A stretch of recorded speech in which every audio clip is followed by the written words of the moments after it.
Hello, what is up? Let's do the oops, my mic is already falling. Live chat.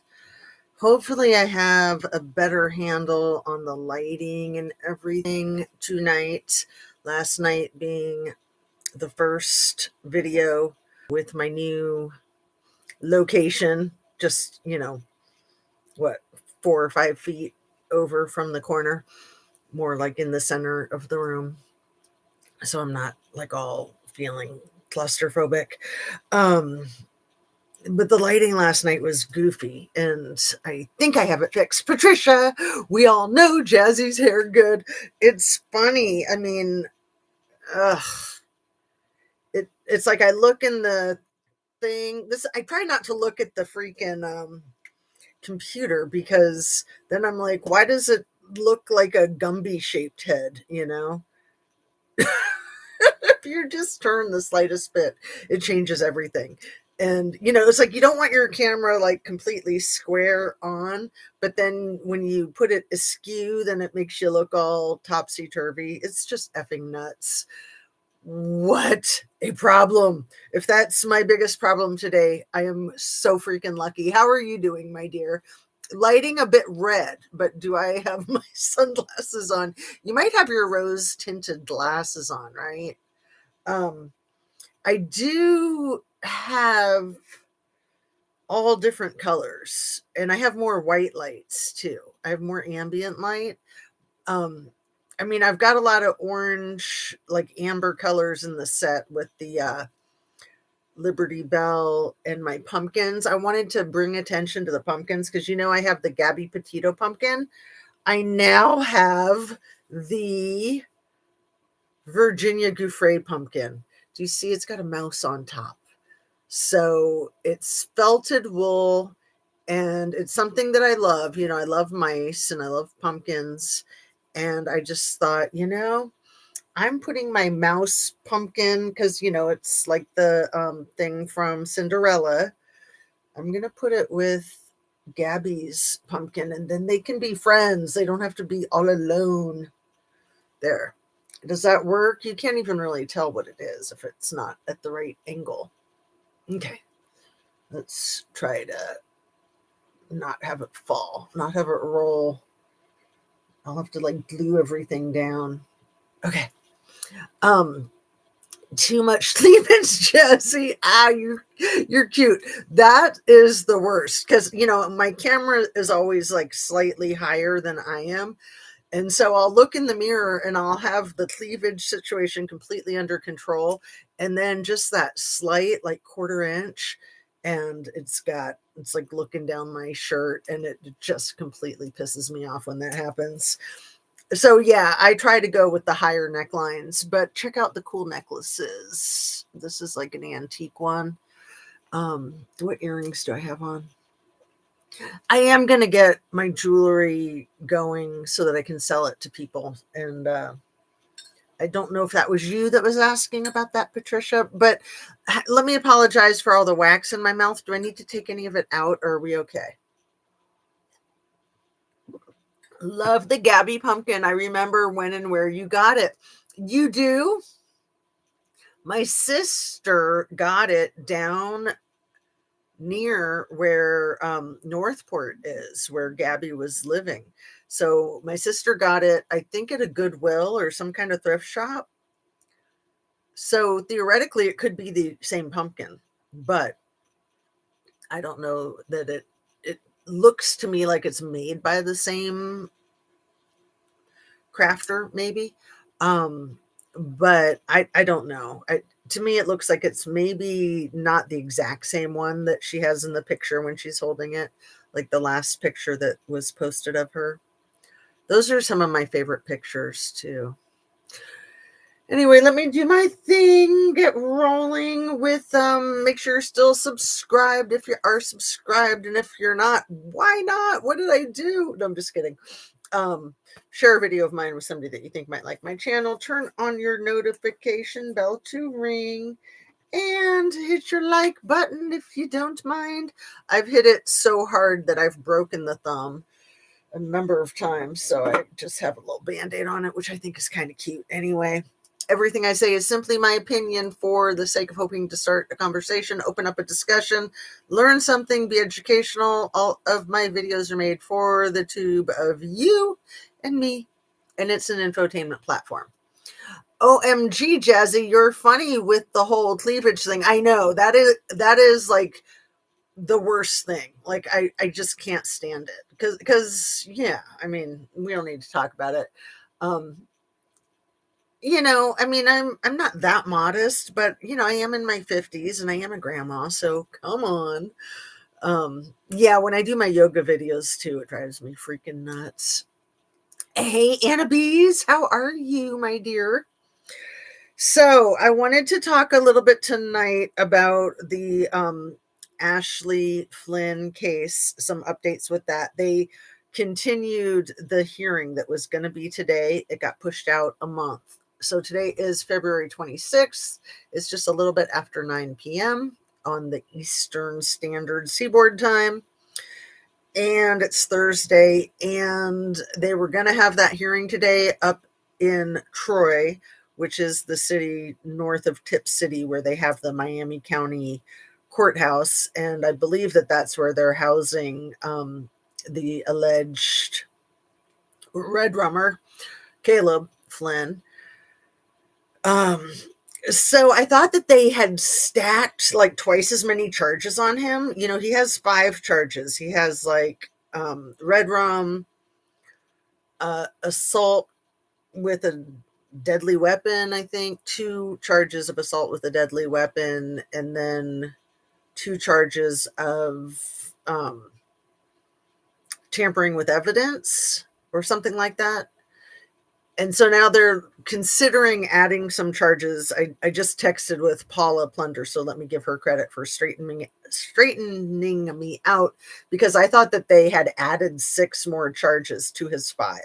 I thought they had 11 charges against him now, but they're considering adding like 2 charges, I think, of intimidation of a witness. I can't remember what all the rest of them were. So those types of things. And she said that it's looking like he's going to take a plea deal. So a lot like a Chris Watts case. And I mentioned to you last night that they're not releasing the autopsy findings, which I don't want to speculate, but that's the problem with not releasing information, is that people sometimes will fill it in with their imaginations. And it's like, why won't they release the autopsy findings? Like, as much as I've been doing true crime, it seems like the autopsy findings are usually released pretty quickly. Like 911 calls are usually released immediately. Same thing with body cam footage. Those aren't things that they can say, we're going to wait until the investigation is complete. So I know that they can say that with autopsies, that they can say we're going to wait until the investigation is complete, but they don't usually. So it's weird too, because anyone is allowed to make a request for the autopsy report. You don't have to be family. You don't have to be news media. And you don't have to tell them who you are. So the first time I ever requested one was in person. And I knew all that. And I was so glad, because they tried to intimidate me. And it was something like, they're like, well, are you family? And I was like, no. And they were like, are you a journalist? And I said, nope. I wasn't giving them any information. And then they were like, oh, okay, well, you're going to have to pay cash, right? And I was like, okay, how much is it? Because I was thinking I've got some money on me, but I might have to go to the cash machine. Oh, but they were like, and you have to have exact change. And I was like, so how much is it? And they said, well, it's 25 cents a page. And I was like, how many pages is it? And they were like, 7 or whatever it was. And I was like, okay, $1.75. I have the exact change. Okay, we can do that. And then after they gave it to me, or maybe like right before they gave it to me, they slid a, like a what do you call, like a clipboard. They slid it across the counter to me, making it seem as though I had to state who I was. And again, I knew that I didn't have to. And so I almost wrote Mickey Mouse, but I thought, I'm just going to put my real name because I don't care. And I didn't want to I don't know. I didn't want to poke the bear. So I didn't write Donald Duck. I didn't write Mickey Mouse. I just put my real name. But I just thought it was wild how they were trying to intimidate me. They were trying to test me to see if I would volunteer information, like who I was or why I wanted it. And, it took them like 5 minutes to Xerox the 7 pages, and I paid them the $1.75, and I had my report. And there was a lot of information in there. And then, I later on that same case, I got the entire case file. I think I told this story to you guys once. This is a wild story because I wasn't expecting to get anything that I shouldn't see, uh, photographs of the deceased at the crime scene. I wouldn't think that anybody would see that except maybe family, but that even family, that they would be careful with that. But I just asked for the entire file, and they sent me everything, including what I just said. And I opened up the email on my cell phone while I was walking down the street, and I just stopped in my tracks. I was horrified. I was stunned. I was aghast, and there was so much information in that one photo that defied all the other information. There was a lot of kooky crap going on with this one case. And that one photograph spoke volumes. If a picture could say 1,000 words, and it did. And I was horrified. And I closed the file. It was really traumatic. Like I said, I was just walking down the street casually when I opened it up on my phone. I don't do that anymore. I don't check my email on my phone anymore. Probably because of that. It was so freaking traumatic. And then an hour later, I went back to look at it. I kind of gathered myself, and this was a photograph of a deceased person with wounds and evidence, and just it was awful. It was gory. It was macabre. Is that how you say it? Macabre. It was like a horror show in a photograph, and it's not something that anybody should have seen. And out of all of the files of photographs that they sent me, I think it was 12 of them in each file, and there were 7 files. And I think that photograph was number 7 in one of the 12 files, and it was missing an hour later. It was just a blank page there.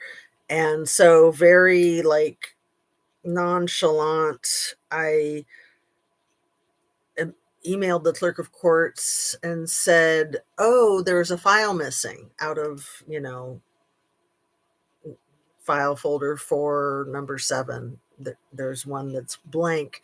And she sent me this long, elaborate email about how when she was Xeroxing them on the Xerox machine, there was a paper jam, and it's supposed to be blank. And it was a huge lie because she had sent it accidentally, but the way she sent it, she was able to delete it. It's like a drop file or something like that.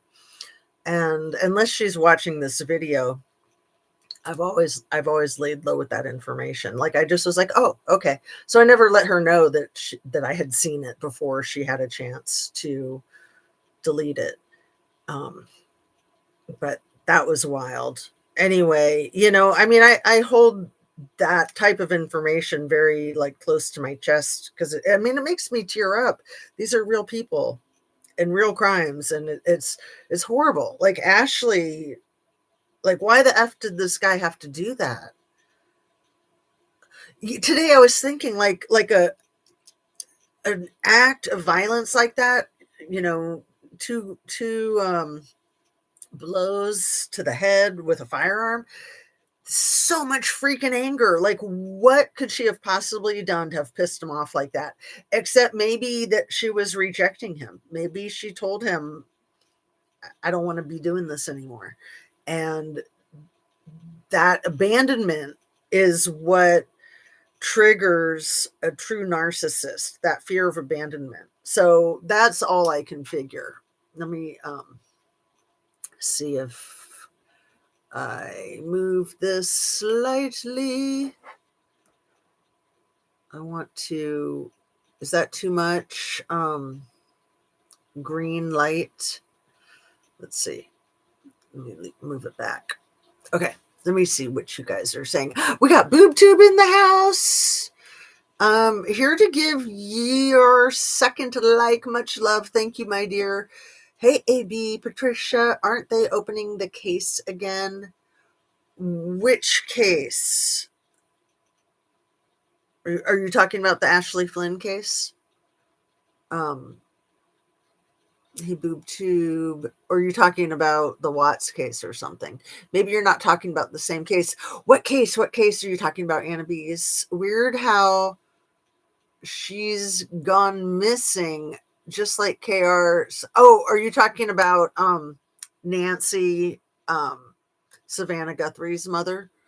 Just like Kylie Rodney's supplemental report number 14 to the incident report that would prove it was her in the hatch of her CRV. I was told it wasn't. Just saying.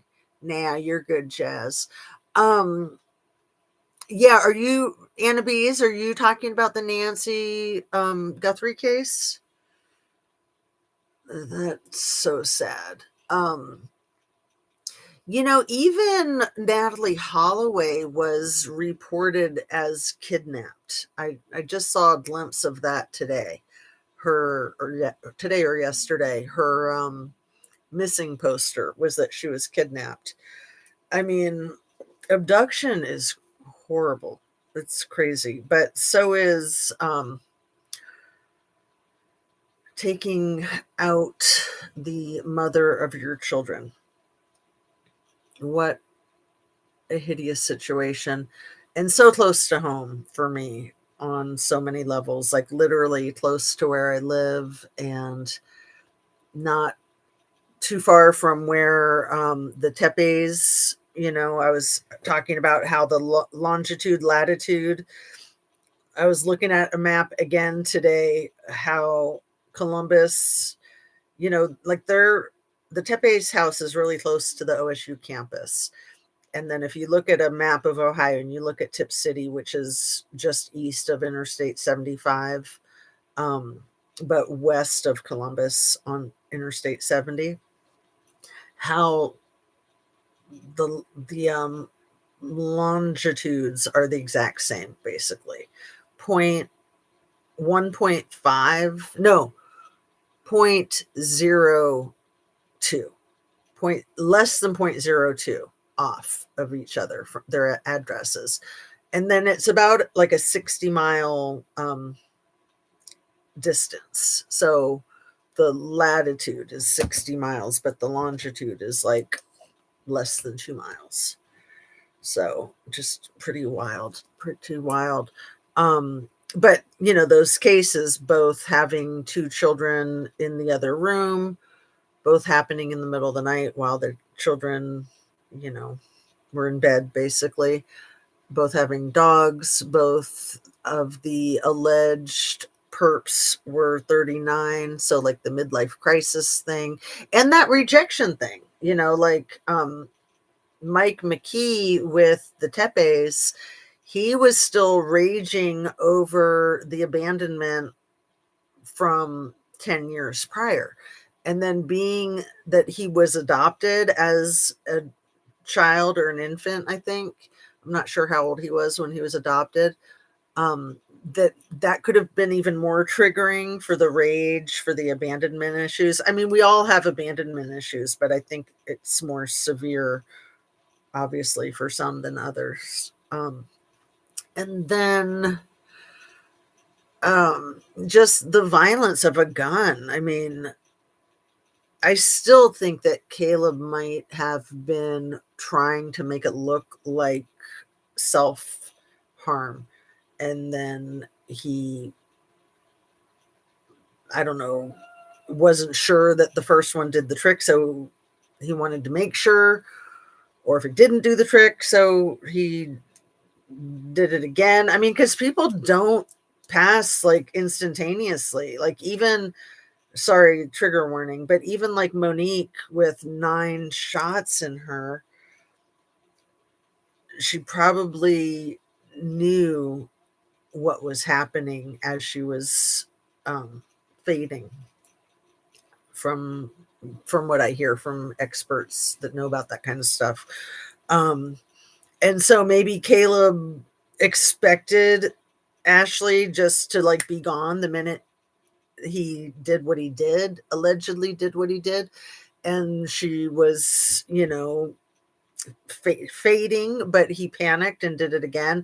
And then he had to like try to revamp his story to make it look like an intruder. And maybe that's why it was all so ridiculous and almost farcical, with like the gun having been in the console of his truck, and the truck open and the console open, and then the garage door open, and just all the crap, the refrigerator that had to be moved for the person to get into the house from the garage.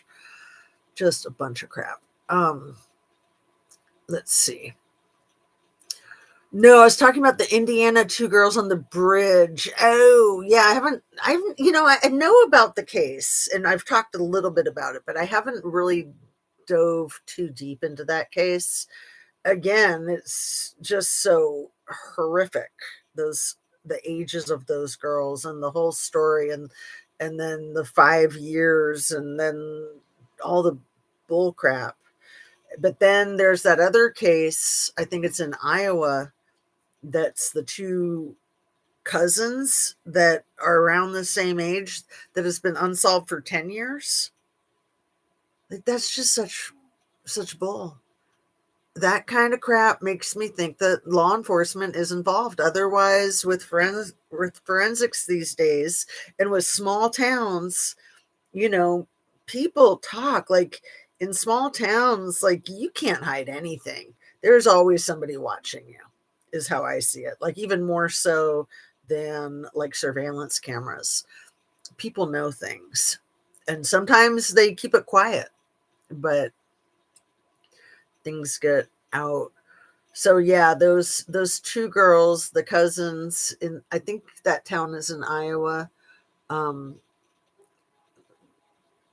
and then, it's really similar to the Delphi case. I think it was like 5 years before the Delphi case. It's just insane. It's so crazy. And again, that is like the Nancy Guthrie case. It's like, it's been almost a month. Right? What day did she go missing? I think she went missing on January 31st, the day after the freaking Trumpstein files dropped. So we're going to talk a little bit tonight about Hillary's deposition today. They're trying to get that transcript out immediately so that people know what happened. They really wanted to do that live. I think tomorrow Bill Clinton is going to be deposed, and same thing. They're not allowing him to do it live, but they're trying to get the transcript out immediately. And then, that ridiculous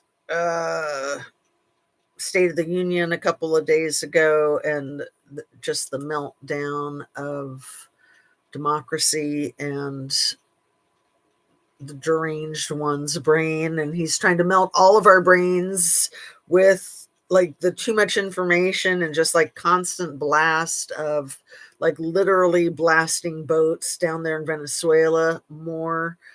And then all of the other bullcrap with Iran, and just constant. And then you've got like the crap with Cash Patel in the locker room with the hockey team. And Some people say he looked like a frat boy in there. Other people say he looked like a Make-A-Wish Foundation kid in there. And I kind of think he looked like a Make-A-Wish Foundation frat boy, basically.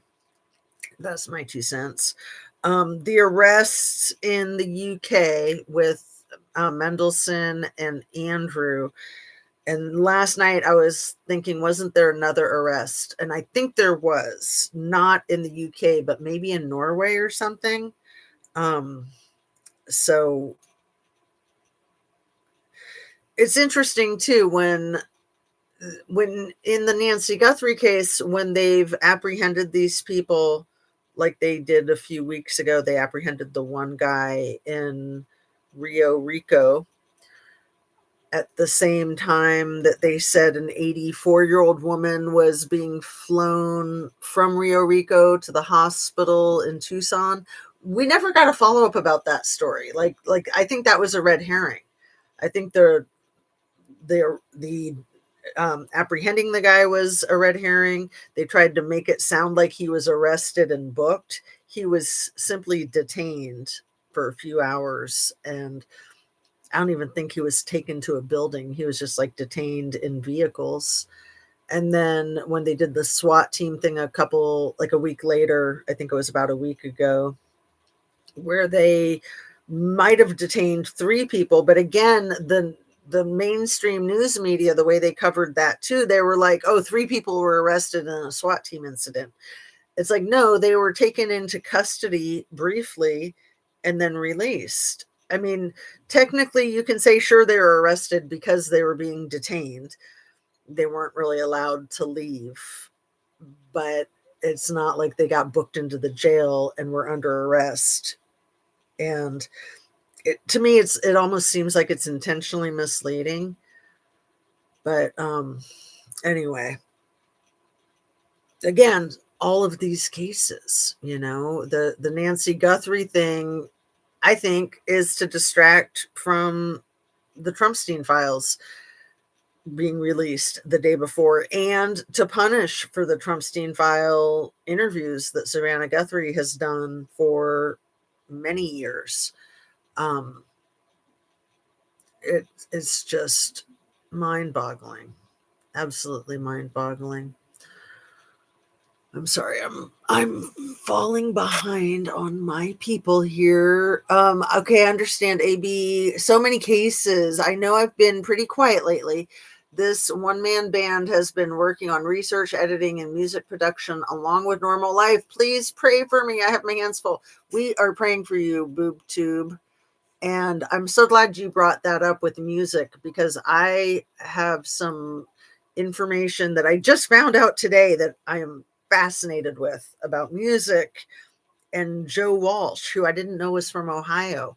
I didn't know that he went to Kent State University and was doing the protests at Kent State University in May of 1970. Happened, part of the 4. Oh, look, and now my connection is unstable.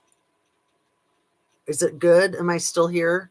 Is it because I said those words, Ken, and then let's spill the tea? Is that what did it?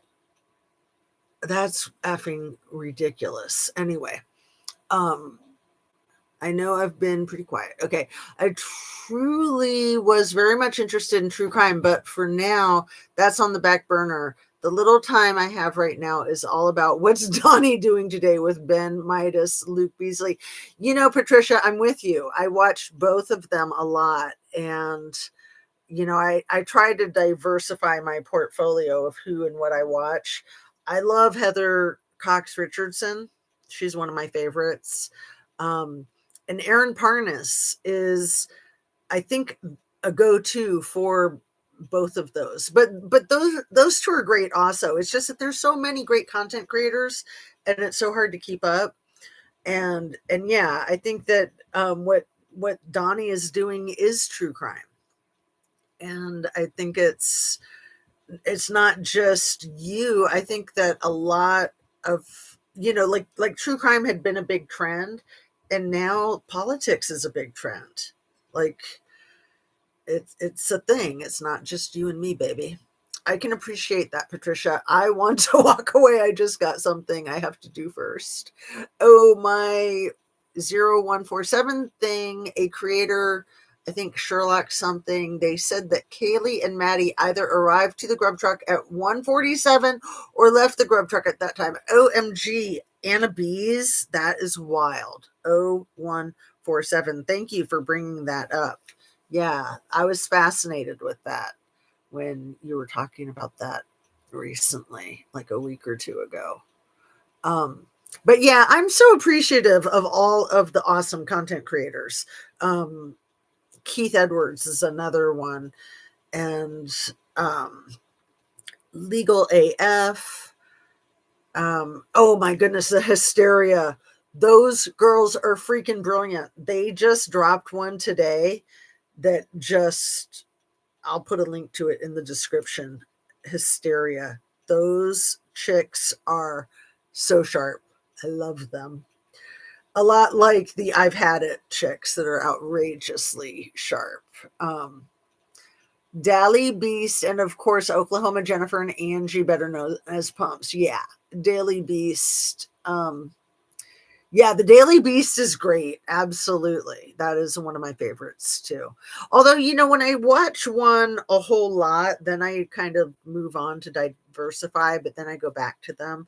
Lev Parnas, Aaron Parnas's father, and Wajahat Ali, and Zev Shalev. Those three all have their own channels. And then they all have, why am I forgetting her name? The one who was digging into the Trumpstein files, Ellie Leonard. So I don't think she has her own channel. She has a Substack, but she's on with them a lot. And she's really done the rounds. She's everywhere. Ellie Leonard. Because one of her viewers discovered one of the files that was really explosive. And now we've got this whole thing with the 53 pages of missing documents that Pamela Blondie is going to have to answer for. Like, that's imminent. Gals, see, Patricia, it's hard for me to listen about little T. Oh, well, you might like my bracelet. Can you see it? A friend of mine gave me this. I don't know if you can see it too well. Oh, yeah, you can see it. It's got letters on it, the F and the T. Do you love it? I love it. One of my best friends gave it to me recently. I've been dying to show it to you guys. I love Jennifer and Angie and Luke. Yeah, Luke Beasley and Adam Mockler is really good too. These youngins, they're just wild how talented they are.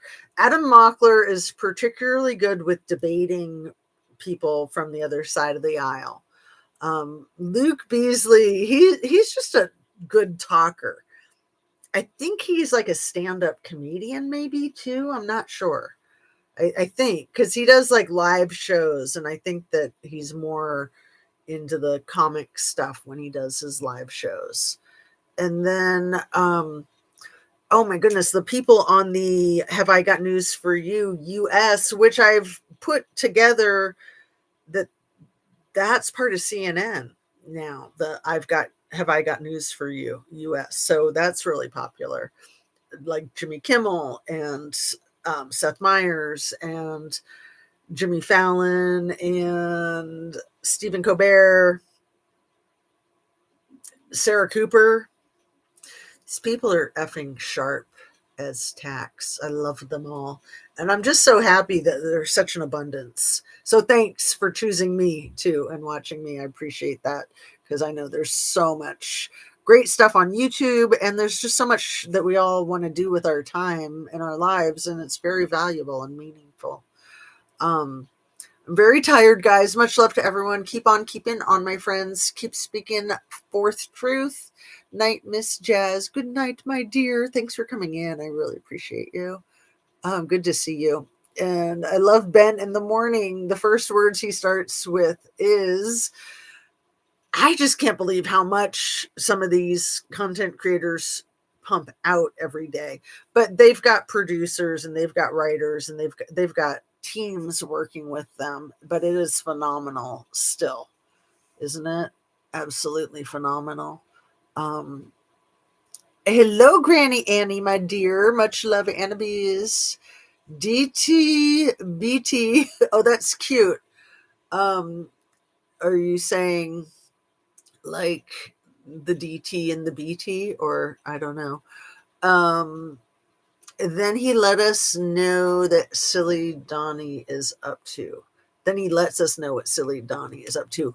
Yeah, yeah. He definitely has his thumb on the pulse, as does Legal AF, Michael Popak, and um, the I've Had It girls, the Hysteria girls, all these people. Like they are just like right on top of it.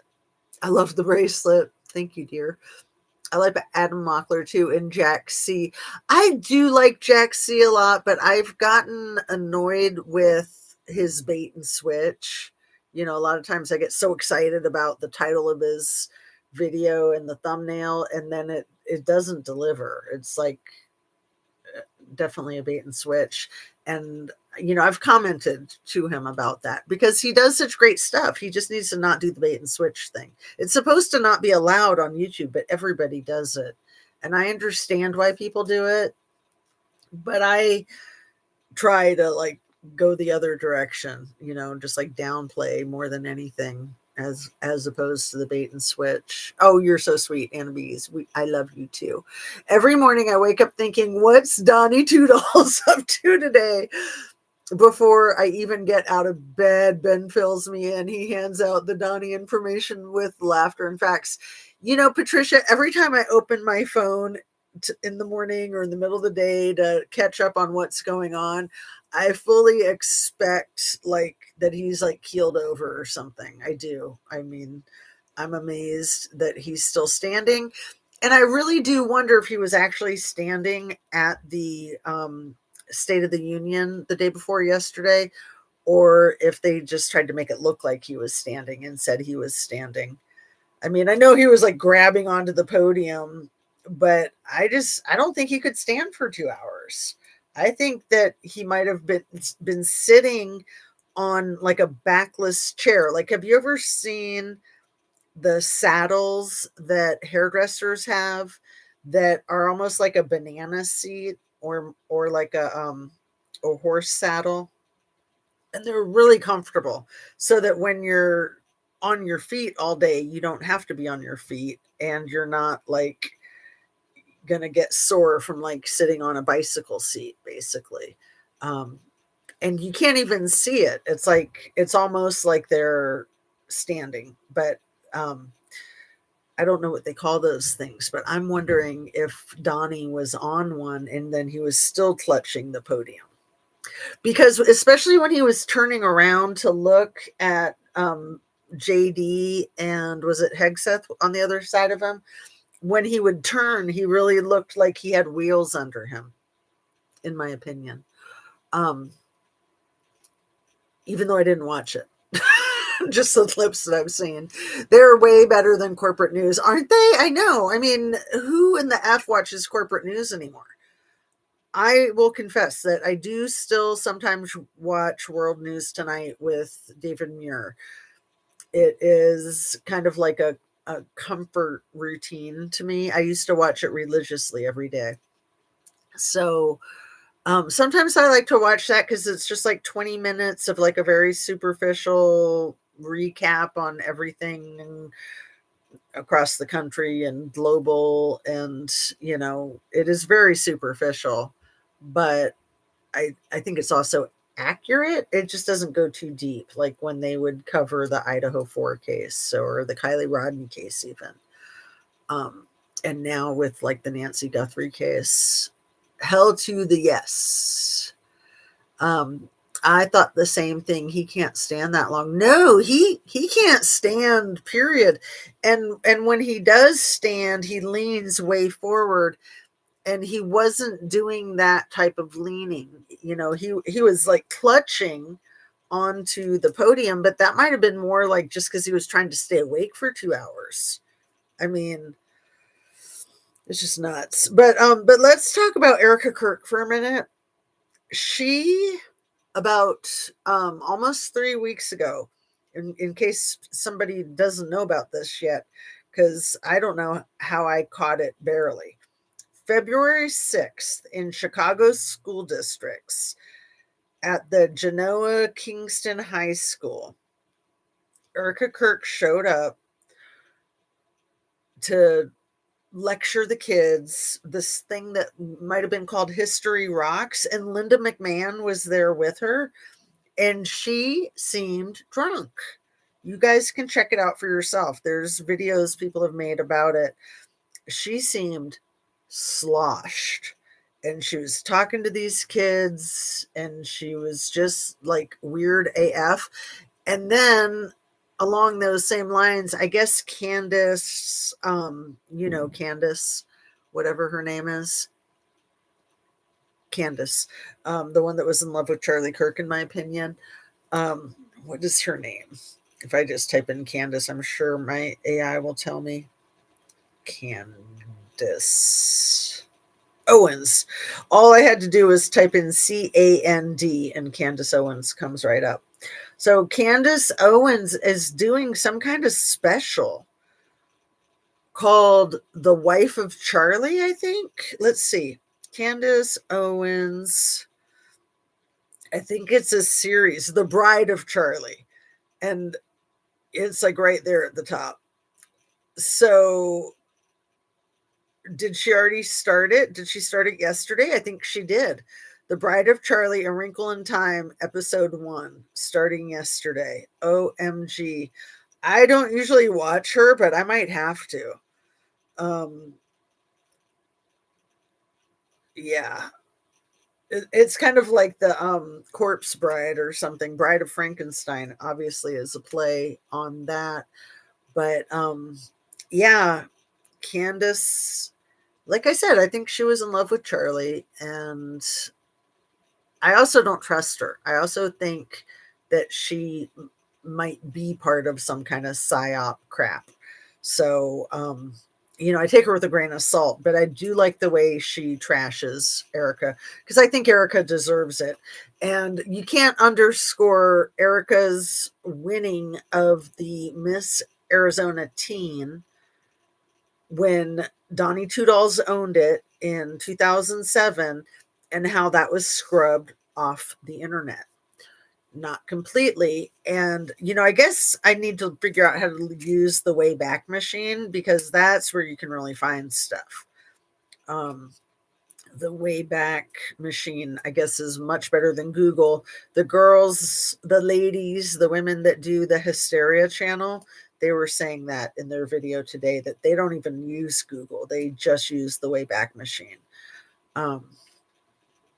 So that would be interesting. But then to think about Erica Kirk and that Lindsay Halligan, that attorney, that weird no brain attorney, and how they went to college together, and they won third and fourth runner up in the 2009 Miss Colorado pageant together after being at college together for 2 years.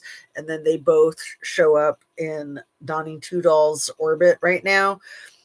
I'm thinking that they both probably were doing the transporting thing and like the recruiting thing. They're both probably like Jizz proteges, and that Donnie's got dirt on them.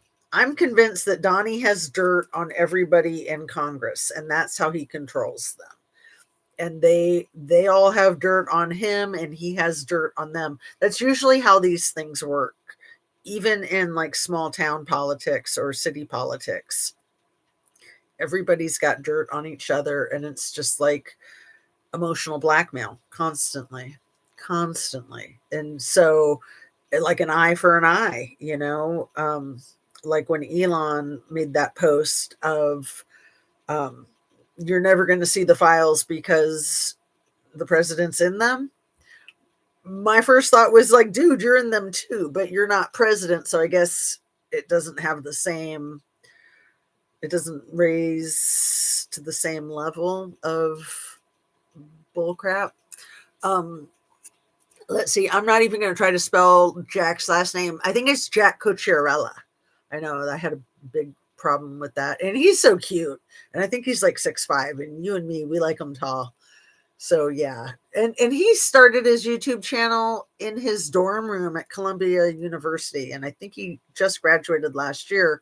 But while he was in his dorm room at Columbia University, he got like over 1 million subscribers. It's freaking phenomenal. I think he's 23, maybe 24 by now. You're so sweet, Patricia, and all of you Annabes. I thought the same thing. You can't stand that long. Owens, yeah, Candace Owens. I totally agree with you about Candace. She was texting her, etc. Candace and Erica were texting. But yeah, I think that Erica was sloshed at this event on February 6th in the Chicago School District. And why the F would Linda McMahon be hanging out with her? So it was a Turning Point USA event at the school, and a lot of the kids were cool with it, and a lot of the kids were protesting it. It was like after school hours, but it was like school got out at 2, and the school buses didn't leave until 2:30. And because it's early February and it's winter, so everyone's going to want to stay inside, and they did it in like the school auditorium. So a lot of the kids felt like it was being forced on them, even though it was after school hours. Yeah, I think it's not cool. I definitely don't think that's cool. What else? The There was a couple of things that I really wanted to share. Why on earth would the sheriff in Nancy Guthrie's case, Chris Nanos, why would he say that it could take the DNA results like a year to come in? Did you guys catch that? He said, it could be days, it could be weeks, it could take up to a year, depending. Like, what? That's insane. For those DNA results. Okay. And how long have we been on? We've been on for 47 minutes. I wanted to try to make the video shorter than I've been making them, these 2-hour videos, as much as I love being with you guys. And give me feedback, because if you like them to go on, it seems like I drag them on pretty easily, but I want to try to make them more concise, but I do love hanging out with you. So let's see. The President Clinton's affair with Monica Lewinsky was bad, right? I mean, and him lying about it was bad. It's sort of like even worse than the crime is the covering of the crime. That's often said. But his affair was with somebody not underage. There was certainly the power inequality, him being president, her being an intern, and her being 23 and him being probably more than twice her age, not to mention married with child and blah blah blah, and in the Oval Office and all that stupid crap. But the underage, this shit with Mr. Two Dolls, OMG, like,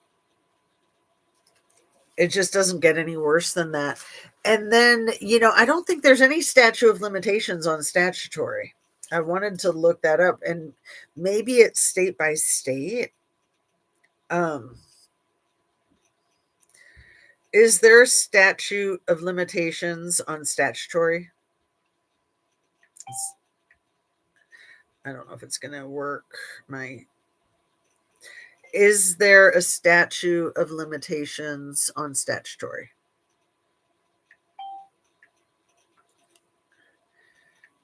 It's not doing it. I don't think there is, but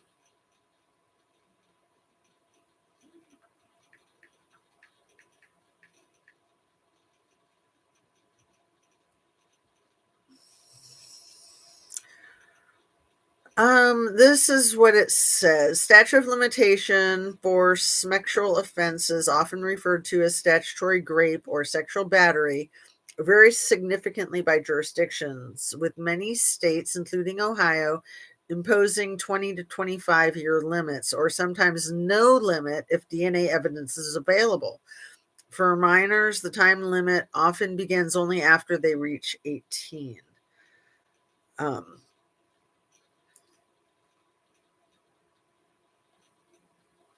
Very significantly by state and whether the case is criminal or civil.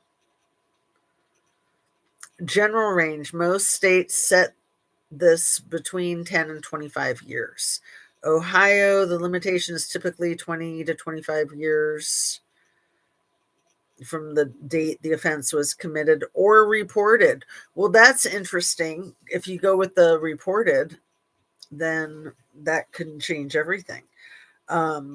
California example, since 2017, California has eliminated the statute of limitations for many felony level SMEX offenses, meaning charges can be pursued at any time.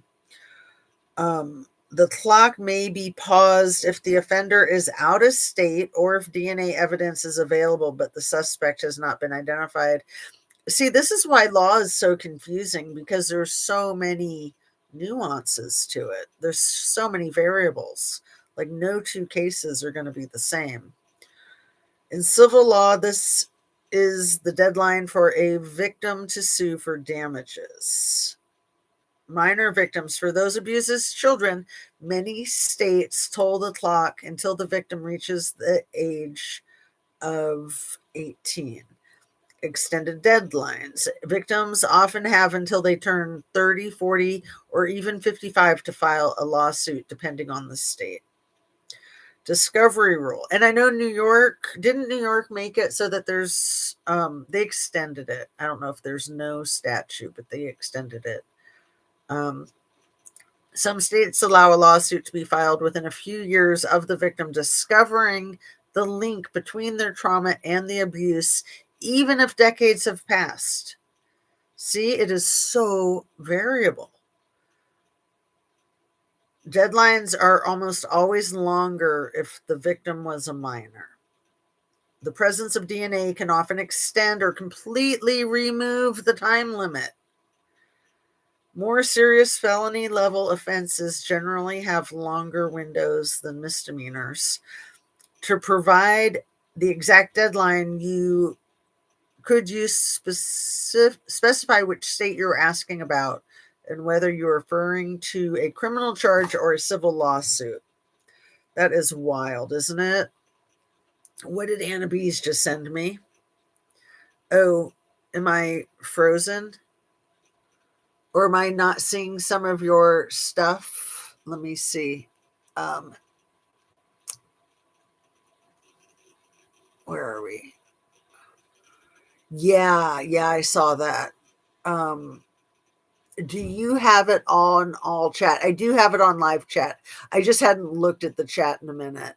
Um, but I wonder if something might have gotten removed, if that's what you're sending me the screenshots for. Let me see.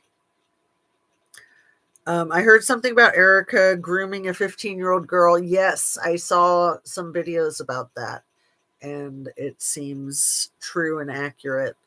I watched The Bride of Chucky, very informative. Hey, Painted Desert, what's up? I just got in trouble with something. I was on time out. I'll text you, Jazz, what I said. Wait, you got put on time out, Patricia?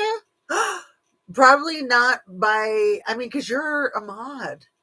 It was probably by YouTube.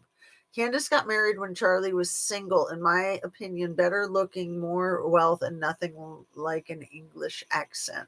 Oh, that's funny. Well, I don't think he would have considered her because of his racism. Whoops, was something I wrote in the chat. Well, are you making a play on Little E's whoops, Patricia? I think something I wrote was deleted too. Wow. Good evening, Jazz and chat. Hey, dang it, Nancy.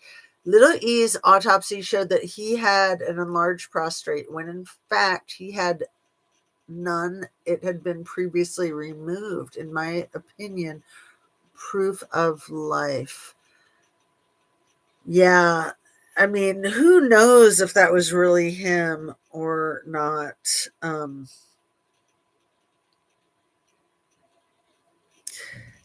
Yeah, so I see all of the stuff that you sent, the screenshots of, Annabise. Thank you for that. It seems like each of you might have had something get removed, but it would have been YouTube doing it. I don't think it was any of the mods. It certainly wasn't me.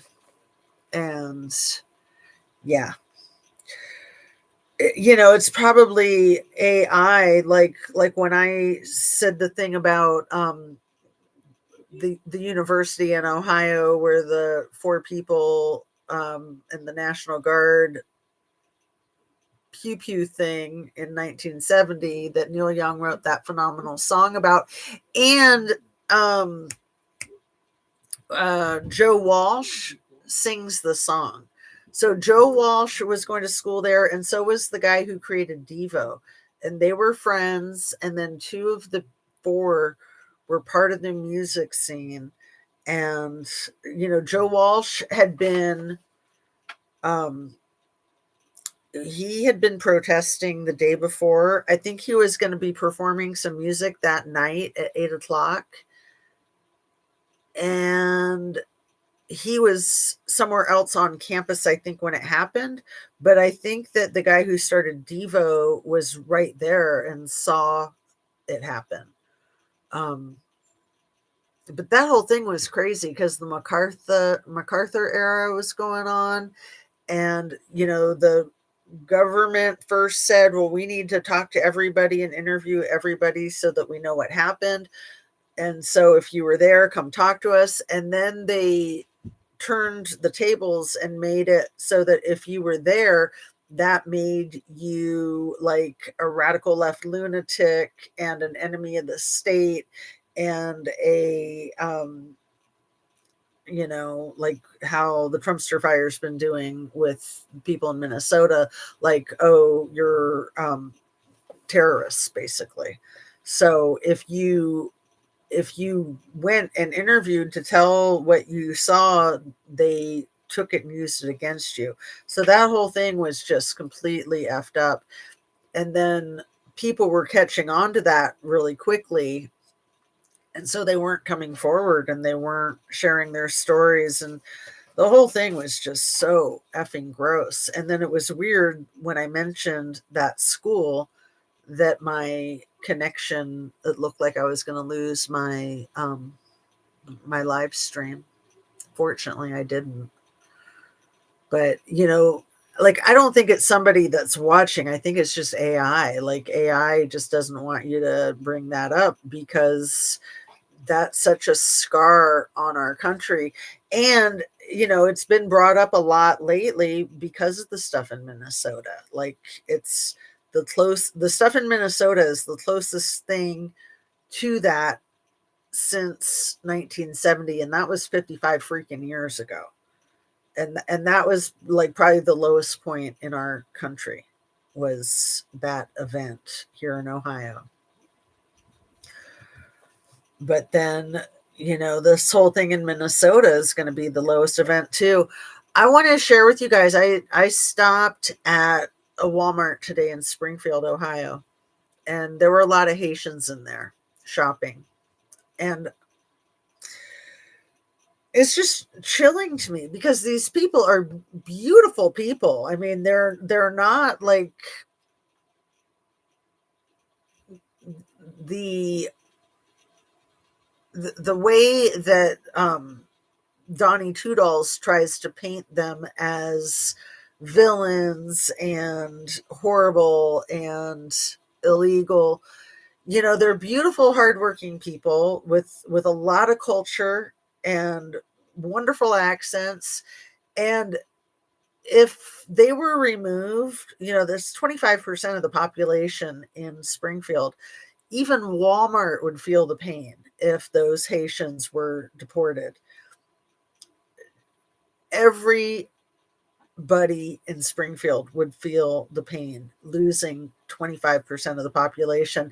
And even though they've been extended with their temporary status, it's completely screwed them up that the whole thing has been going on. And a lot of them have had trouble with jobs and housing and getting their basic needs met because they were anticipating that they were going to get deported, and so they were getting their affairs in order. And just because it's been extended, there's still been a horribly negative impact on that population, and that's just here in Springfield, Ohio.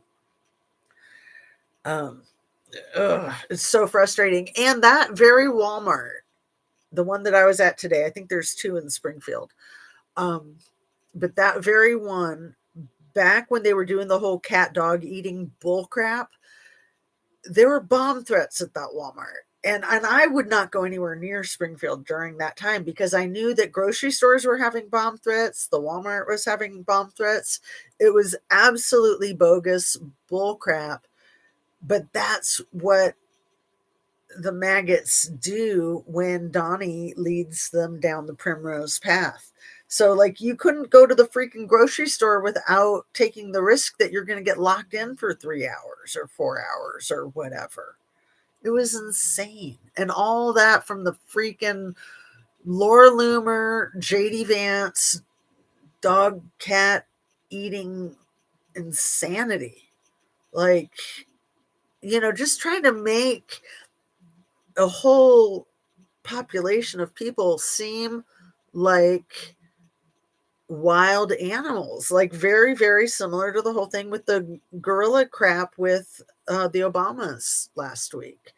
Like the racism is so gross. It's so gross. Ugh, I just wanted to share that. Thanks for listening to my TED Talk. Let's see. Heard YouTube's been acting cray lately, removing comments, etc. Yeah, I mean, it's just, again, like the MacArthur era crap, and I think that there's so much more AI generated content on YouTube and so much more AI generated people that are posed to look like other people, like Michael Wolff, for instance. There's all these AI people coming out with these stupid videos pretending to be Michael Wolff. I know Heather Cox Richardson has mentioned that she's had that trouble. A lot of the higher profile ones. And I think it's just to diminish the effectiveness of this platform as a communication tool, because it is such a great communication tool. And then the government doesn't want us to trust it.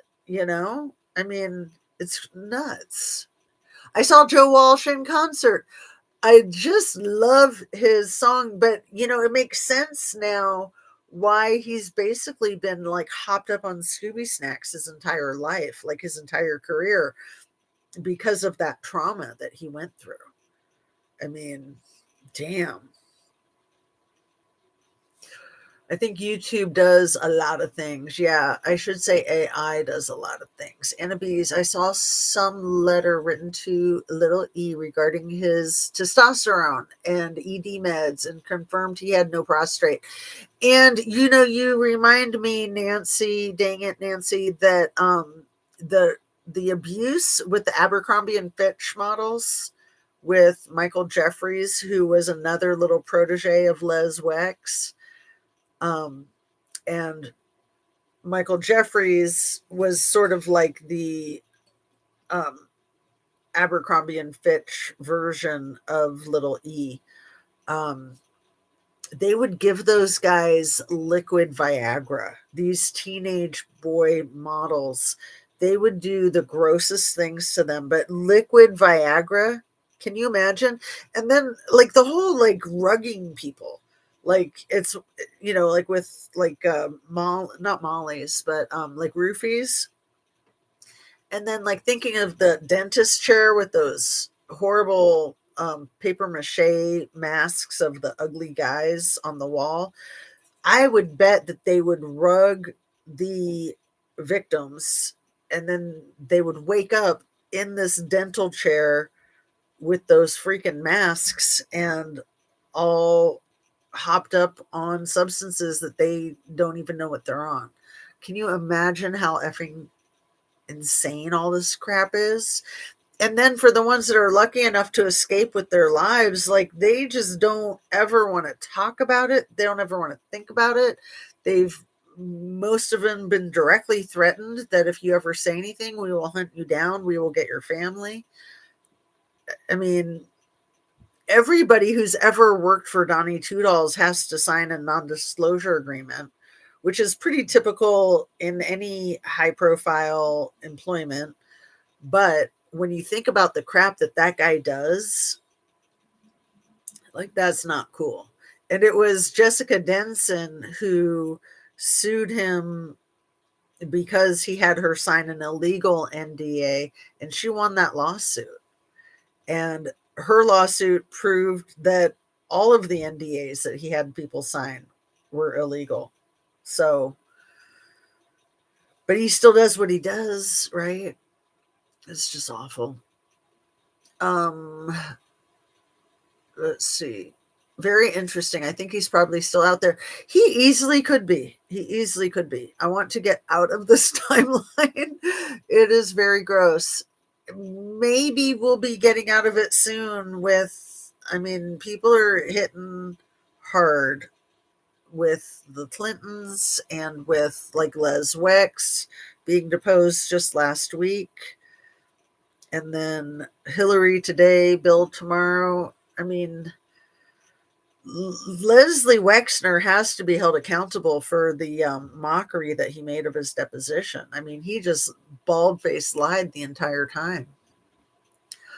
I thought I was the only fuse that knew what Scooby Snacks referred to. Oh, I love saying hopped up on Scooby Snacks. um, I think she might be right about Erica. I think she's definitely an asset. Well, and she was his handler too. Yeah, she was sent to control Charlie, most likely the way that maybe Virginia Giuffre's widowed husband Robbie was sent to control her. Maybe.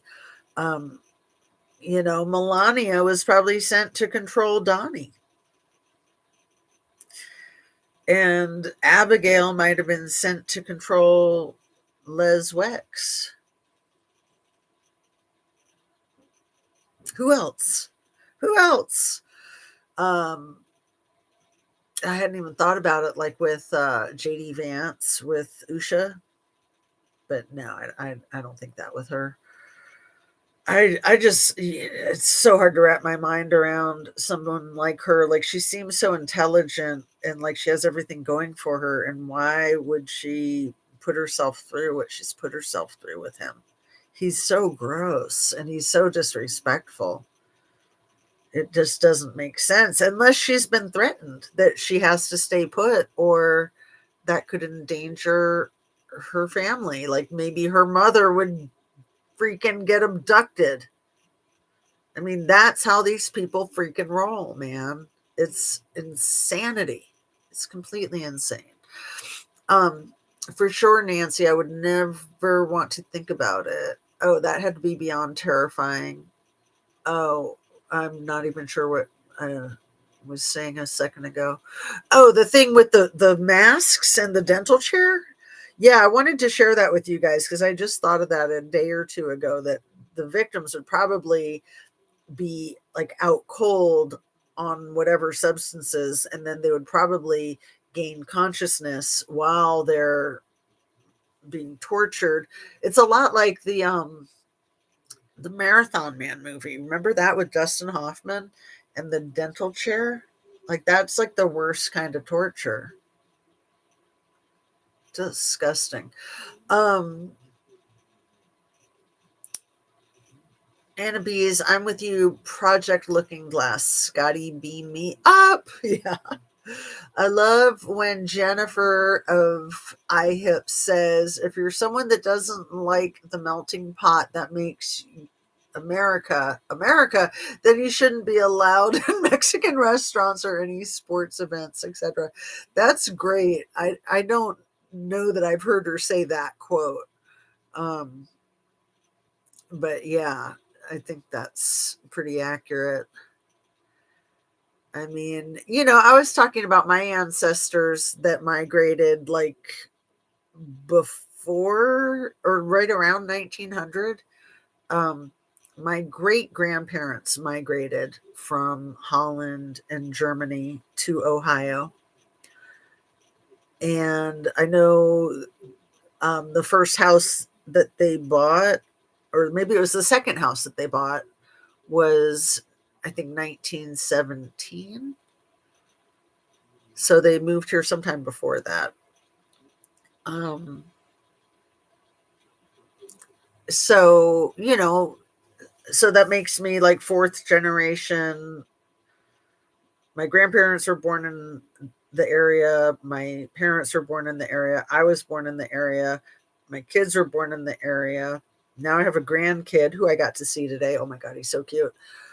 So fifth generation, but we're all freaking migrants unless we're Native American, which there's that whole um, loaded issue too. I don't like to talk about being part Native American because I'm mostly German and Dutch descent, and the whole thing is just so effed up. But I mean, I feel like I'm native of America because I was born here. But it's just like, I've never gone back to my other native land where my ancestors are from. I've never gone to Germany or Holland. Um, but I mean, that's what America is. America is a place for anybody that has that American dream. I mean, that's what it's supposed to be. It's just so effing crazy. The racism is just so off the chain. And then, you have somebody like Caleb Flynn, who is a white boy who's got the American dream. He's got the nice house with the 3-car garage and the beautiful wife and the beautiful kids, and literally like almost a brand new truck. He had a Ford King Cab 2024 that he kept his firearm in the console of his 2024 Ford truck. And he had it all, and it wasn't enough. Like, it's just effing crazy. Okay, enough of my rant. These people are sick. I'm a little convinced Candace is a plant, crisis actress, etc. And a distraction. I mean, everything is a freaking distraction from the other crisis, right? I mean, it's just nuts. The whole like Trumpstein files is probably a distraction for all of us from what they're doing behind the scenes to completely steal and obliterate our democracy, right? I mean, seriously. I agree with Jennifer. I watched that too. Let's just let people live their lives in peace. Yeah. Yeah. It's there's so much greed. It's like, and nothing is ever enough for these megalomaniacs. It's just horrific. Like, live and let live, man. Be cool. Um, my grandparents migrated from Germany as well, didn't speak English. Right, Patricia? It would be so easy. Yeah, just to let people live in peace. Well, I think it's obvious that I'm Native American. Yeah. Are you, I mean, you look very Native American, my dear. Are you like full Native American, half? If you don't mind my asking. I mean, it doesn't really matter in in one regard, but if you feel like sharing. If you want to get technical, I'm Native American, Spanish, and French. Okay, gotcha. Yeah, we're all melting pots. I blame the patriarchy, Billy darling. What's up? Um, remember when Donnie would tease Elizabeth Warren because she's part Native American?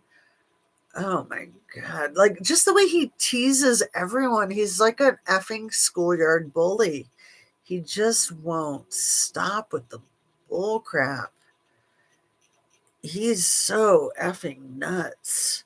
And all of his projecting, all of it. And then all of the violence that he spoke about in his State of the Union. Like, it's like, I heard somebody call it gore porn, and it's exactly what it is. He's so into the gore porn. It's insane. It's like, have you guys ever heard the term like war is like the idea that war is Venus envy? You know, that women bleed every month by nature when they're in their fertile years, and that war is like guys menstruation envy kind of thing. Have you guys heard of that concept? And I think that there's some truth to it. Like, women don't so much feel the need to bleed because we have done it routinely. But it's like that bloodletting that is also very ritualistic and titanic. Um, but yeah, it's just nuts. It's just absolutely nuts. Um, it actually made me cry. Oh, when he would tease Elizabeth Warren about that. Elizabeth Warren is so freaking awesome too. I love her. That woman rocks. She absolutely rocks. Yes, I don't understand that. The thing about menstruation envy, like, I think that we do kind of have a need to bleed, in that, like, seeing your own blood lets you know how real you are, in a sense. I mean, there's a lot of rituals that do like a bloodletting, and there's like medicinal things that can um, be performed with bloodletting. I don't know that much about it. Um, and being a nurse, maybe you know more about it than you realize. I don't know. Um, but yeah, I think that, I mean, guys, just all that testosterone, and I don't know, just that alpha dog thing, trying to be the one in control, trying to be the top banana. Um, so I do want to bring up that Jiz was at Chelsea Clinton's funeral. I almost said Freudian slip. Jiz was at Chelsea Clinton's wedding, and for Bill and Hillary, I think they got some splaining to do. That's all I want to say about that. It's like, come on. Sure, you can say there were 500 people there, or 1,000 people there, whatever, but still, why'd she come? Huh? Um,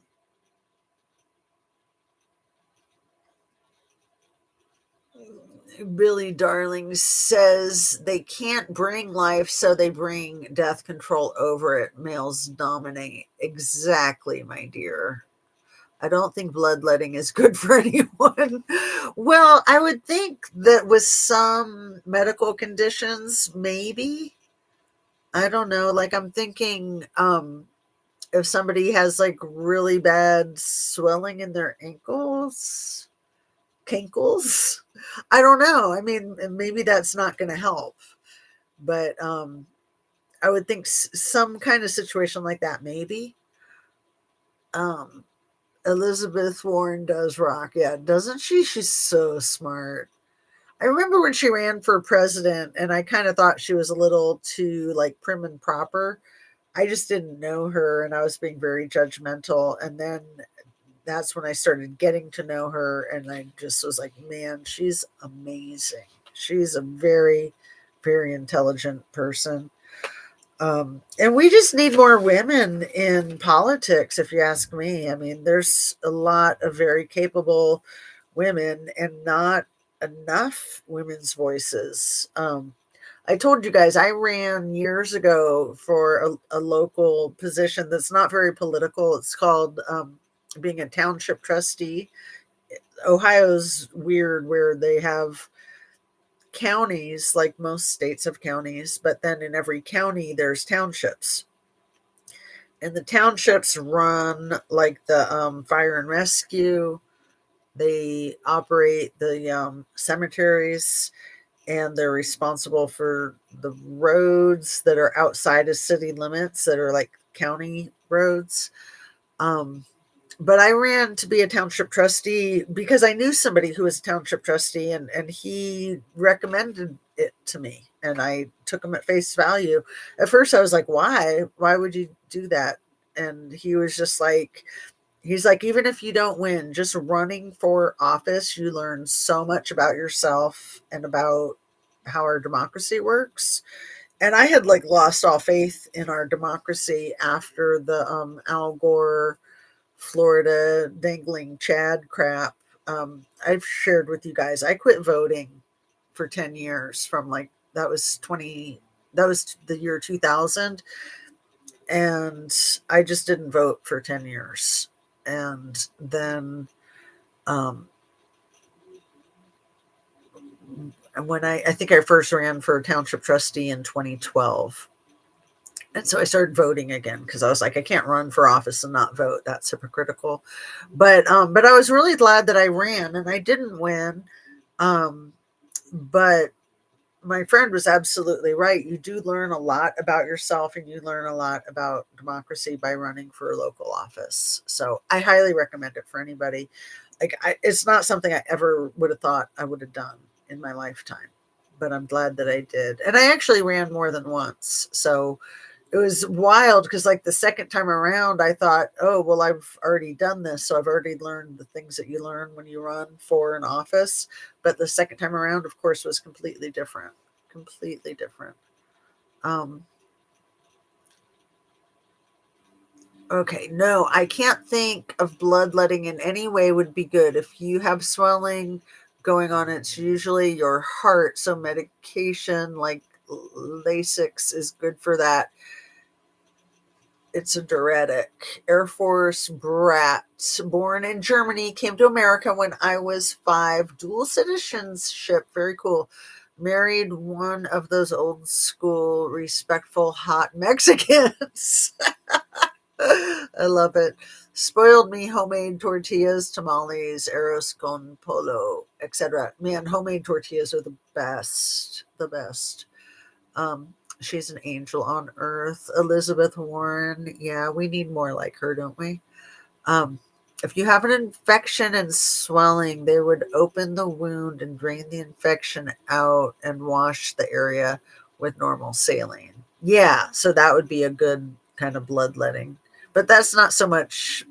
I mean, it is bloodletting because the blood then um, cleanses the infection, right? As you let out the pus or whatever toxins, then the system kind of flushes itself out. Al Gore, unfortunately, is a dark soul. Yeah, I don't know much about him. I do know that he was in the Trumpstein files. Virginia mentions him in her book, but she says that he was just like the greatest thing since sliced bread. That even though him and his wife, Tipper, were present, that she was very, very um, explicit that she thought the world of Al Gore. But maybe that's just because she was scared of him. You know, it's hard to say. I'm curious if you want to share anything that you're alluding to, Patricia. Please feel free. I haven't voted since 2002. You're so inspirational, Jazz. I love your brain. Do you miss working in your professional medical field? I kind of do, and I kind of don't. I've maintained my licensure, and it's good to take breaks. Like burnout is a real thing. So, um, you know, yeah. I mean, I feel like life is therapy, and I just feel like everything is therapy to me. So, um, doing it professionally is a real drain, especially when you're doing it like in a system, like, for a company, or even in private practice when you're working with insurance companies. Insurance companies control everything, man. They're like the puppet masters. So, yeah, I don't miss that crap. But yeah, I got to be honest, I do miss having an income. So, that's one place that my mind has been. But, I'm not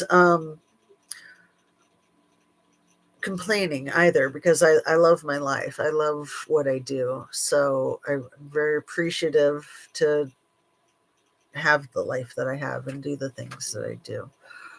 Didn't Al Gore create the internet? Did he? Oh my goodness. Sounds yummy, Nancy. What sounds yummy? What sounds yummy? Oh, the Mexican tortillas and everything. Yeah, absolutely. Um, at least that's what they used to say. I hate insurance companies. I know they're the worst. Like I had to. I told you guys when I was out of my allergy med recently, and then they were like trying to not fill it at the pharmacy because they were like, well, your insurance company says you can't have it filled until like next week or something. And I was like, no, I've already been out of it for a few days. I have to have it. Let me just buy it without the insurance company. And it was probably like the same price. But had I been, just trained to be like, oh, well, if the insurance company says, then I guess I got to do what the insurance company says. I mean, I was suffering. I felt sick. I felt like I was getting the flu, and there was just all kinds of drainage going on.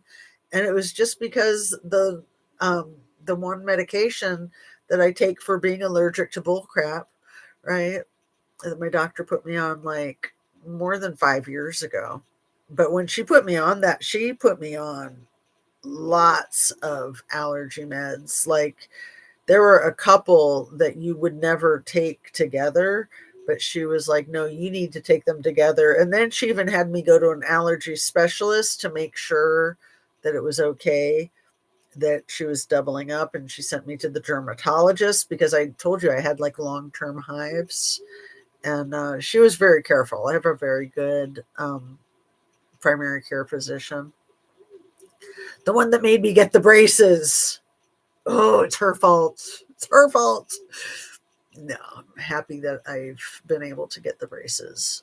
Um, I have had to do that because of insurance companies. Yeah, they're ridiculous. They're so horrible sometimes. Like a friend of mine needs oxygen, but her insurance won't pay for it until her medical situation gets worse. Like, and she's old, like she's close to 80, and she needs the oxygen.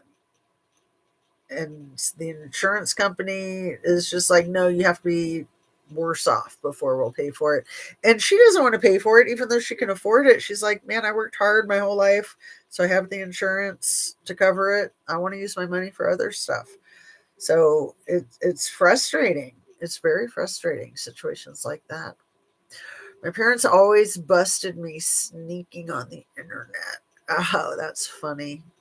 Yeah, you got to be so careful with kids and the internet. Oh, what a nightmare. That sound was terrible. Oh, the internet sound, the dial up. The worst. It's so funny how it would take like 2 minutes to get online. OMG. And I never did it. Like, we had a computer and my husband was like on the computer every day, but I was just like the dial up, and then like the dot matrix printers would go back and forth over each line. That was hilarious, man.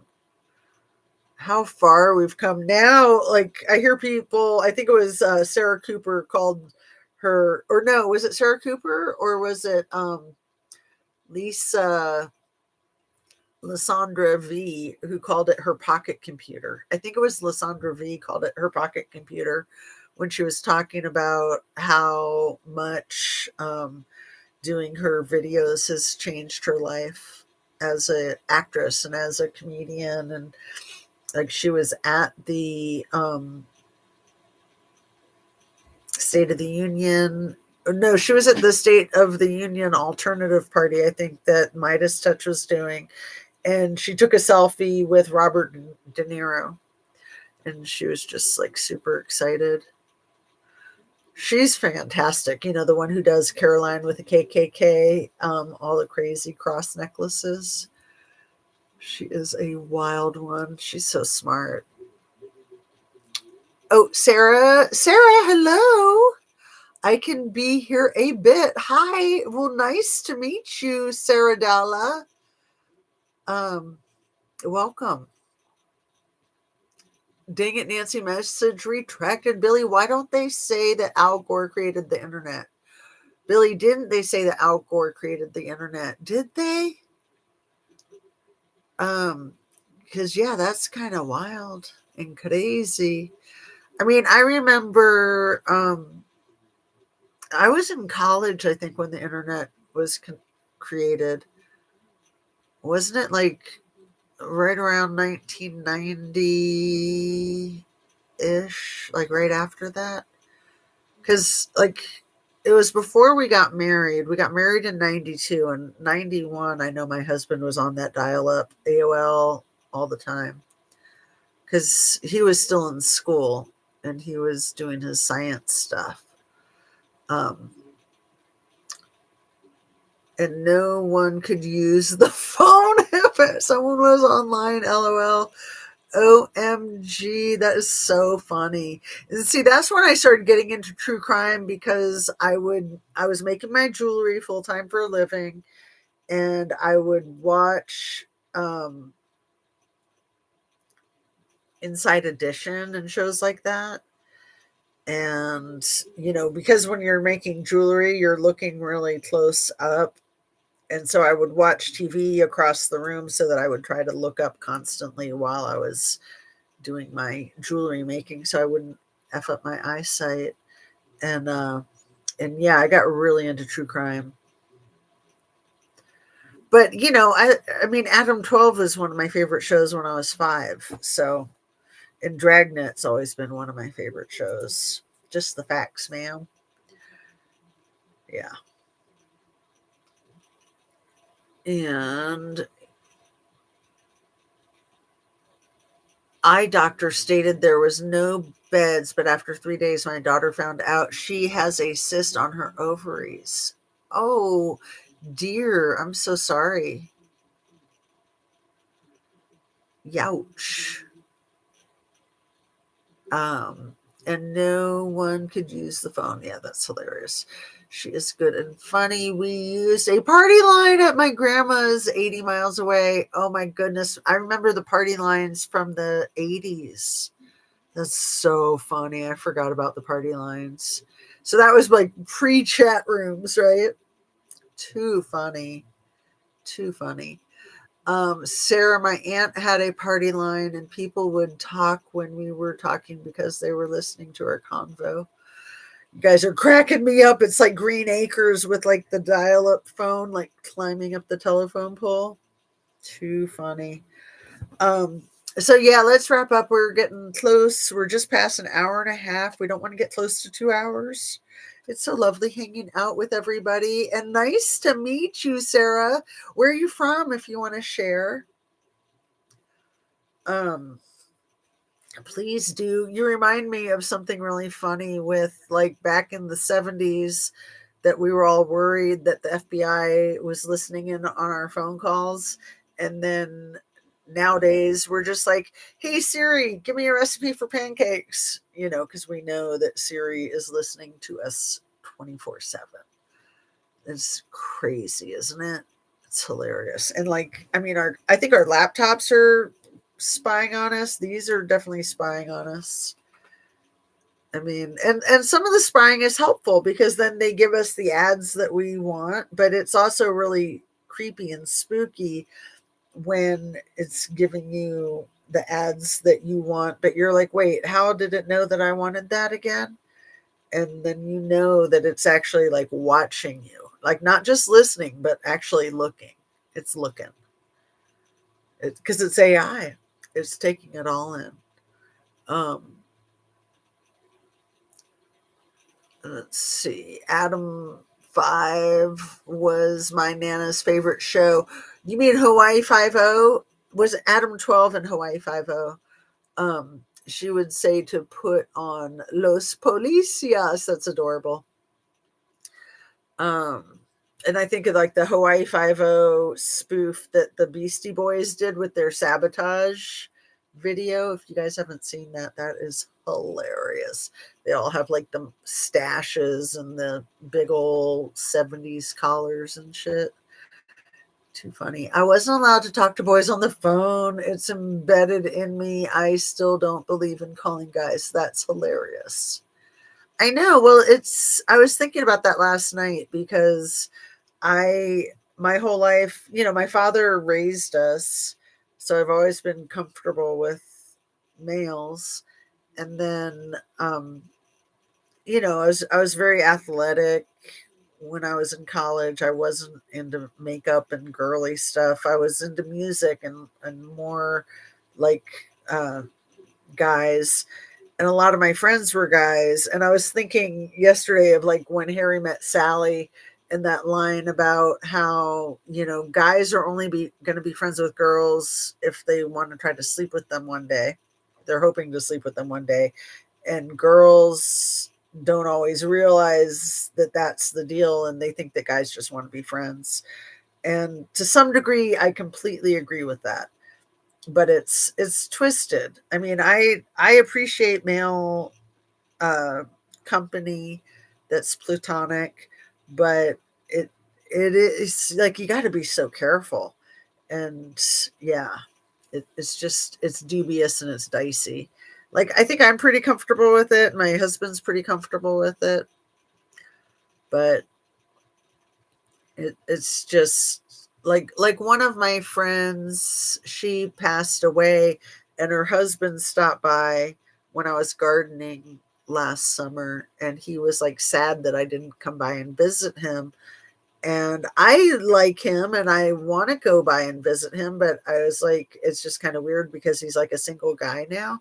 And so I've tried to like get my husband to go with me to visit him, or get one of my kids to go with me to visit him, because like we're all like family friends. Like she was a friend of my mom's too. And just good people. And but it's like, but I just don't feel comfortable to go over and visit him because of that, because he's a single guy. And he's attractive too. So there, I said it. He's a hot single guy. Um, let's see. And yeah, there was another guy that I was really good friends with until he got married. And I think his wife wasn't comfortable with us being friends. Or maybe it was because I didn't show up at his wedding. But his wedding was in like London and I wanted to go, but like I had to get a passport and I just don't even have that kind of time and money. Um, so yeah, I got invited to their wedding, but I didn't go. And they're from Ohio, but they went and got married in London because they're like fancy or something. I don't know. But I miss him and I want to meet his wife. Damn it. But not if she's uncomfortable or he's uncomfortable, then no. Forget about it. Forget about it. Um he was my kickboxing instructor. That's one of the ways we made friends. But there was other stuff too. So we had a lot in common. Um, I wasn't allowed to talk to boys on the phone. He must have put on a good show with Virginia. Look up the experience Mr. Al Gore had in customs at the Denver airport. Some very strange things in his luggage. Why do you think he became so silent? Well, see, I read his book a long time ago. I don't even remember it. I barely remember the title. I think it was The Inconvenient Truth, or was it one before that about well, The Inconvenient Truth was about global warming. I think that was the book I read like way before he ran for president. I can't remember. It was so long ago. Um, but yeah, I thought it was weird how quickly he capitulated to Bush because that was obviously so much effery with that weird woman that was like the governor of Florida that was in the red dress with the red lipstick, Catherine something. Oh, what she was the one who like sealed the deal. But then you had uh George Bush's brother, Jeb Bush, was the governor. What was her name? Jeb Bush. It's not doing it. I got to type it in. Jeb Bush and Catherine. What was her name in the Florida election? In Florida election, president, was that 2000? Was no, was it the year 2000? I lost track of time. I don't know anything anymore. um what was her name? Catherine something. um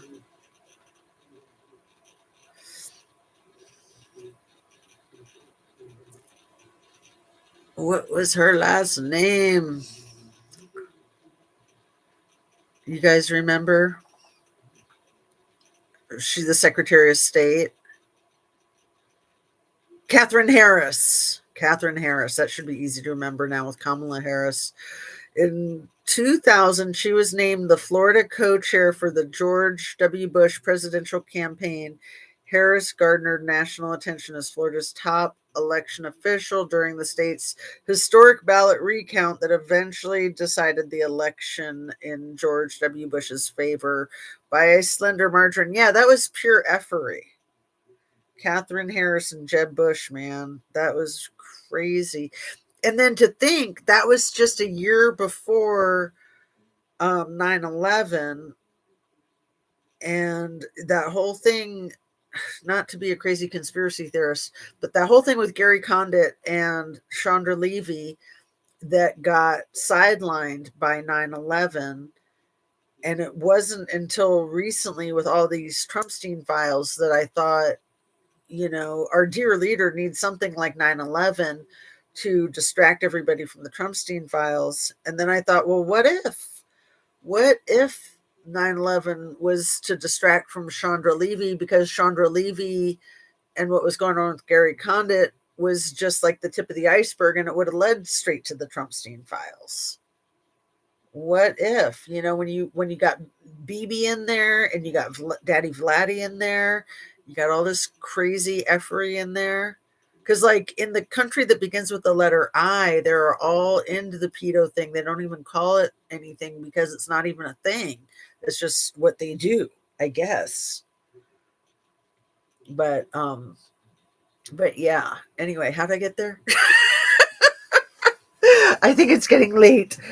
I think it's time to say goodnight, my lovelies. Let's see. Um, I caught my Google Nest listening at 3 a.m. when I asked. It said it was waiting for me to respond or something creepy. What? That is some wild stuff.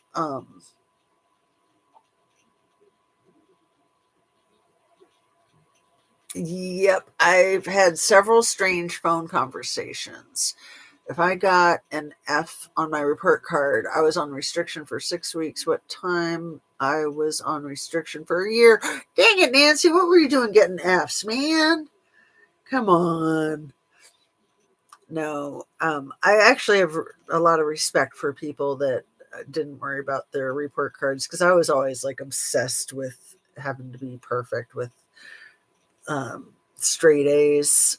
And then if I didn't get an A, I would just lose my mind. Like I struggled with Spanish for a while, and then I had a chemistry teacher that was just like out to get me when I was in high school, and like she was docking my grade even when people were cheating off me and they would get a better grade than I would get, and I busted her ass for that. Um, anyway, yeah, when we wanted to know the time, we would dial popcorn. Man, you're taking me way back. In there, we discovered we had a party line. I got a few dates at 15 with the good old popcorn. Wow. I remember you could call to get the exact time. That was wild. I forgot about that. Did anyone live in the Bay Area in the late 70s and early 80s that dialed? No, I lived in the Bay Area when I was really little in the early 70s, early to mid 70s. And then I lived there again in the 90s. So, not the late 70s and the early 80s. Um, Popcorn. I was in Wyoming until 1989. Did you watch the Queen of the South series? What did Anna B send to me?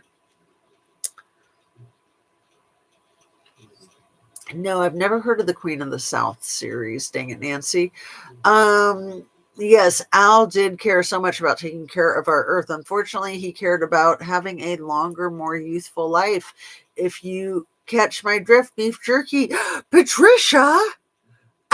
Well, I think a lot of these politicians are like that from both sides of the aisle. Like, I don't think that that's like a thing that's just, for the red folks. And I think that it's big in Hollywood too. Gross, gross, gross, gross. So, yeah, that is not shocking as much as I sounded shocked. And Anna B says, wow, Patricia, also sounding a little shocked. No, I haven't seen that one, Nancy. Is it on Netflix? The Queen of the South. Um, wasn't there a number you could call for time and temperature? My mom would always call it. I was thinking that too. When you said the thing about time, I was thinking that there was a number that we would call to get the weather. Yes, Nancy. It was 411. Oh, but that's like what you call to get people's phone numbers. 411. Good night, y'all. I like that now I get a text from Jazzy Justice to give the live alert. I am very happy to send anybody a text that I'm going to go live. So anybody that wants me to do that, just email me at justiceatooz@gmail.com. And give me your digits, and then I can text you and we'll have each other's numbers. Um, Good night, Patricia. Yes, good night, Miss Bees. That's cute. So let me read real quick what Anna sent. If it's okay, I'll read it out loud, my dear. I would think that that's why you're sending it to me. No, Al Gore did not invent the internet, but he was a key political proponent in its development. In a 99 interview, he stated he took the initiative in creating the internet, referring to his legislative work in the 80s and 90s that funded and promoted the infrastructure for the high speed information superhighway rather than designing the technology itself. The misquote claim originated from a 99 CNN interview with Wolf Blitzer, where Gore said, "During my service in the U.S. Congress, I took the initiative in creating the internet." This was widely mocked and shortened to the false claim that he invented it. His actual role as a congressman and senator, he was an early advocate for high speed communications. He helped pass the High Performance Computing and Communication Act of 91, known as the Gore Bill, which supported the National Research and Education Network and helped expand the internet beyond academic use. Recognition. You guys, I got to tell you, before I started my YouTube channel, I never Googled anything. So I started my YouTube channel 3.5 years ago. And then shortly after, I started becoming a Google addict. But I want to replace my Google addiction with Wayback Machine. Because I've been thinking I got to kick this Google habit, right? I Google everything. But the AI is so cool. It's almost like sometimes I think of like when I was a little kid with the 8 ball, it's like a advanced 8 ball kind of thing. And you can ask it really specific questions and it can give you really specific answers. But sometimes I think it's about as accurate as the 8 ball. Like you really have to know what you're looking for because it will mislead you accidentally or on purpose. And it tells you that. It tells you take it with a grain of salt that sometimes it's incorrect. Let's see. In 2005, the Webby Awards honored him with a Lifetime Achievement Award for his pivotal role in the development of the internet over 3 decades. The real creators, the technical foundation of the internet was developed by researchers, and that's all I got. Yeah, you can't trust anything. You can't, seriously, you can't trust anything. That's why it's really important for all of us to do our own research and to take all of what we think or what we talk about with a grain of salt, right? I mean, sometimes it's like you can't even trust your own ideas because you've maybe been misinformed. Seriously. I mean, it's just good to keep an open mind. I like this saying, minds are like parachutes, they only operate when open, right? Something like that. But yeah, we will sign off and say good night. Good night, y'all. I like that. Okay, I read that one. Sweet dreams. God bless you all. Good night. Good night. I agree, Jazz. You can't trust it. So that's kind of like Mark Zuckerberg inventing Facebook, not, and Elon Musk inventing Tesla, not exactly. I've never watched that movie about Zuck ripping his friends off pretending to invent Facebook just because he's so gross. I can't even watch a movie about him. I really can't. I tried like probably more than once and I'm just like, no. And that was before the whole Kylie Rodney thing. Like he just creeps the F out of me. There's something about him. He's so gross. When he tried to like do a makeover on himself and he like got a perm and he was like wearing a huge black t-shirt and he had like a gangsta necklace on. That was just like a year or two ago. And it was just like, oh, dear God. WTF, like all that money and you can't do better than that? Like, what kind of whack job? Unbelievable. Unbelievable. Good night, sweet dreams. Mark Zuck is low life thief. Yeah, I agree. Yes, he's gross. Well, and I think he was involved with Kylie Rodney's abduction. I do.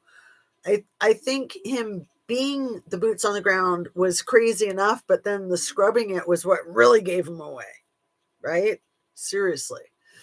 Did you see him when he was in Congress drinking all the water? Creepy clone. No, what's up with the creepy clone thing? Who was it that would drink the water? Wasn't it Donnie? Donnie Two Dolls would drink the water like a rat. And then I think uh what's his name? Uh Rubio. Marco Rubio would drink a ton of water, and then Donnie would make fun of him for drinking so much water. Why was he looking for Kylie Rodney? Exactly. Well, when you're a billionaire like that, you just don't go out in the public in the woods like that because you could get abducted and held for ransom. Like you just don't. You just don't. It's like not a thing. Come on. Wild jazz. I never put that together. I thought maybe John Podesta was involved. Maybe both. Well, just the whole thing uh with all of it, with the Handmaid's Tale references on her mother's social media, um her song, like she was probably being abused with the two times a year when she would scream and she could not make a sound, those lyrics, and they would have their alpine, what was it called, like the alpine retreat, people would come twice a year to the Lost Trail Lodge. It was the last weekend of every January and the last weekend of every July, and she disappeared the week allegedly disappeared the weekend after the last weekend of July. And remember, like what I was reading last night, that Wayne Wu got sworn in as sheriff 10 days before she went missing. So July 26th, a pedo, a known pedo, an admitted pedo, gets sworn in as the Placer County sheriff. And then a couple of days later is the last weekend of July that they do their Alpine Club retreat, which is like, I think, an all men's thing. And then the coming Friday, they say, oh, she suddenly went missing. I think it was like Kenny and Mr. Mark that were constantly going back to their suspicion that whatever happened started at the lodge, which fits with that. Um, let's see. Seriously, why was Zuckerberg in Truckee? Well, he owns property there in Truckee, so he's a Truckee local. Um, but yeah.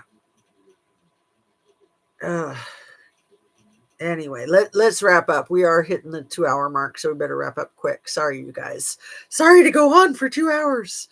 Again, give me feedback and let me know if 2 hours is too long or if that's good.